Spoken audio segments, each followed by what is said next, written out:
I wrote poems, I wrote songs, and things of that matter which were used by the boys and girls, and did much to promote what he was saying. Edelweiss Park provided local artists with a regular platform for their talents. Many famous Jamaican entertainers began their careers at Edelweiss Park.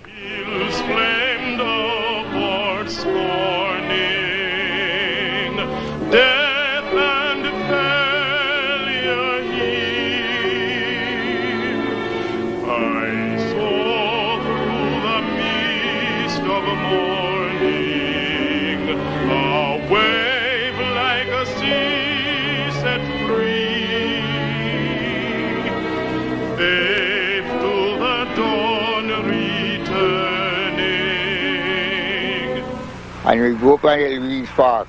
And we go by Edelweiss Park. When I see that place, I see only two people.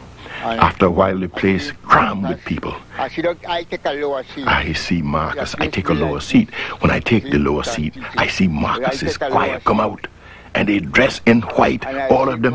White shoes, white dress, white skirt, white hat. And then bodyguard, them come out dressed in black suit with a white braid. And them hat is black like a police hat, but with white braid. And after I see him, bodyguard come out, I see two men come out with the sword. And them walk with the sword over Marcus's head. And Marcus step up on the pulpit and he pass me. As me say, me ask for Marcus. And somebody say, you know him, sir? And when him say, you know him? Me say, yes, man. And the woman sit down beside me and she say, yes, son. And we listen to all the service he had. A lovely service. Marcus Garvey did not content himself with creating a welfare and cultural organization in Jamaica. He said, from the moral, legal, industrial, economical, social, and political standpoint, there is no sensible reason against a system of government for Negroes by Negroes. Well, Garvey decided that on his return from America to organize a political party, the People's Political Party. And its purpose would be to bring about the development of a country. For instance, among the things he had in mind was a university, which is a fact today, a polytechnic, which is not yet a fact.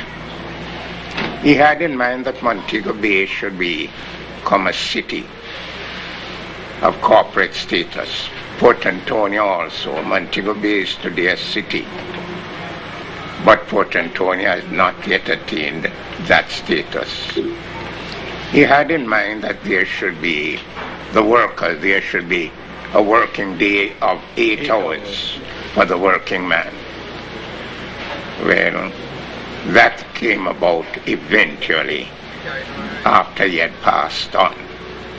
We have today the labor unions. Garvey was foremost in promoting that too. There was a movement in connection all with the UNIA. Those things were part of the planks of what he was doing. Garvey's followers had almost no chance of winning the local elections. Most of his followers did not have the right to vote. He was sent to jail again, accused of having insulted the judiciary.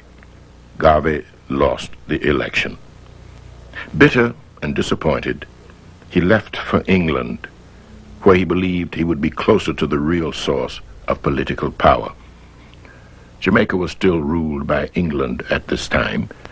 In England, he published a newspaper, The Black Man, and from across the Atlantic, he tried to keep his American organization from crumbling.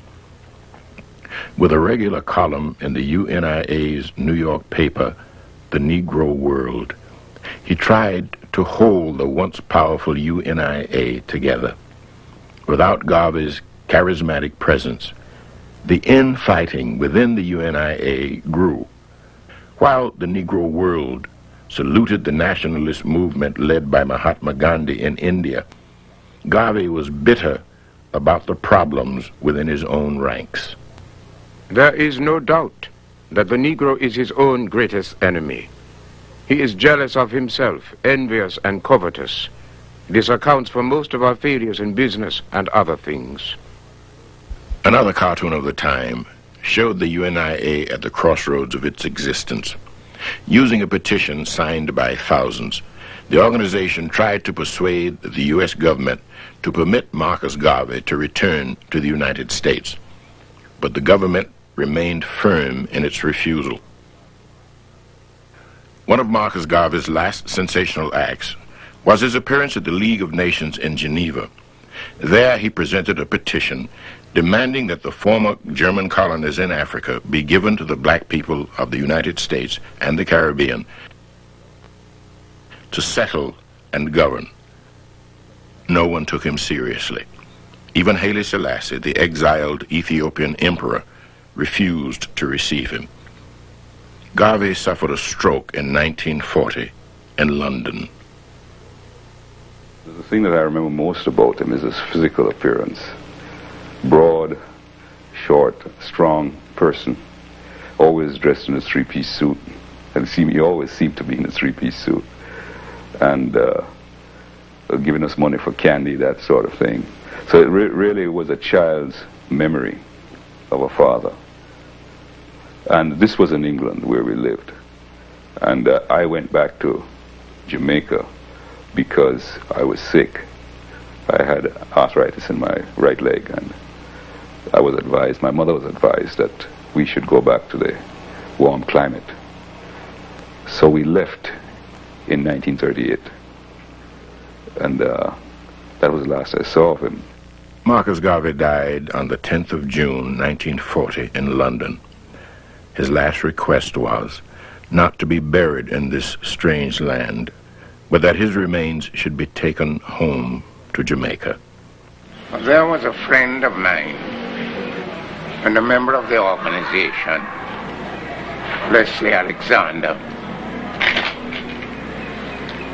who expressed the desire that the body should be brought back to Jamaica.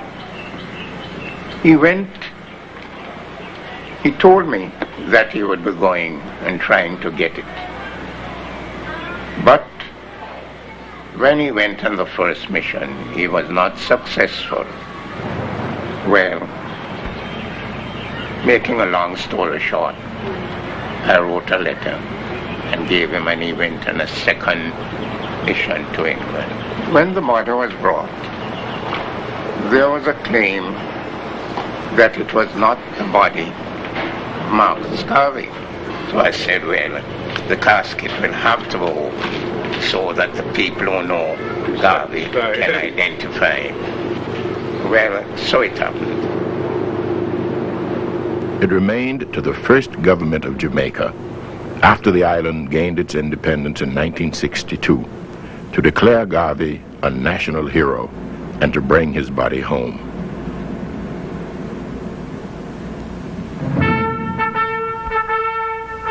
During his lifetime, Marcus Garvey was viewed with suspicion by the American government and the European colonial powers. Still, his ideas are just as radical today as they were then.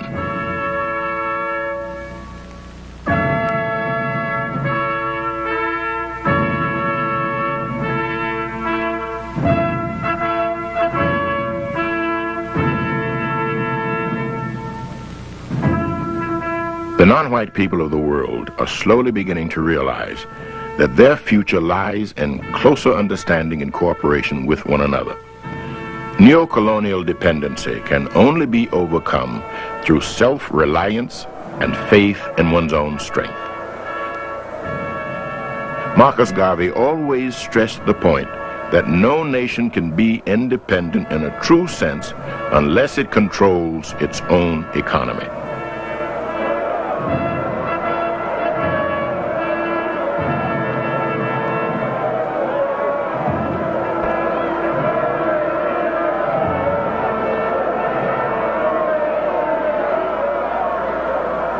I took part in the funeral, naturally.